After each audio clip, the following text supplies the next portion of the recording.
श्रेया हत्याकांड में श्रेया की मां ने हाल ही में खुलासा किया है कि वो अपनी बेटी पर उठ रहे सवाल के बारे में क्या सोचती हैं। दरअसल ये मामला पूरी तरीके से प्रेम प्रसंग का रूप ले रहा है, जिसमें कहा गया है कि श्रेया एक रिलेशनशिप में थी और वो अपने बॉयफ्रेंड से चैट पर बात करती थी। हालांकि जब उनकी मां से इस बारे में पूछा गया तो मां ने साफ इनकार करते हुए कहा, मुझे अपनी बेटी पर पूरा विश्वास है, मेरी बेटी ऐसी बिल्कुल भी नहीं थी। वो सारी बातें मुझसे शेयर करती थी और उसने कभी भी मुझसे इस बारे में कुछ ऐसा नहीं कहा। वो ब्यूटी पार्लर भी ठीक नहीं था। उस ब्यूटी पार्लर में कई लोग अब नहीं जाते। गली की सभी औरतों ने वहां जाना छोड़ दिया है, यहाँ तक कि अब लड़कियां भी उस पार्लर में नहीं जाती। इतना ही नहीं, श्रेया की मां ने श्रेया के उस दोस्त के बारे में भी कहा है जिसकी मां ब्यूटी पार्लर चलाती थी।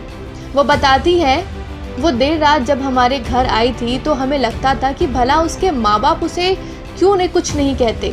मैंने एक दिन कहा भी कि तुम्हारे माँ बाप तुम्हें डांटते नहीं जो तुम्हें इतनी रात को घर आने देते हैं।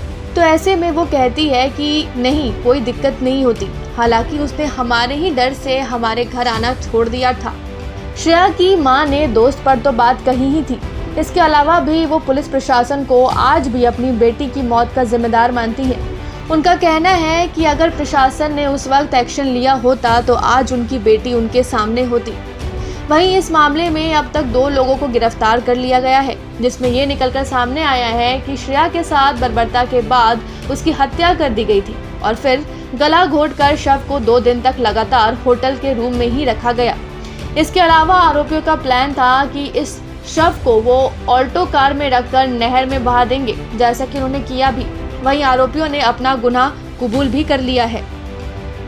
पूर्वांचल लाइव की ऐसी ही लेटेस्ट और चटपटी अपडेट्स और गॉसिप के लिए बने रहिए अपने फेवरेट चैनल पूर्वांचल लाइव के साथ।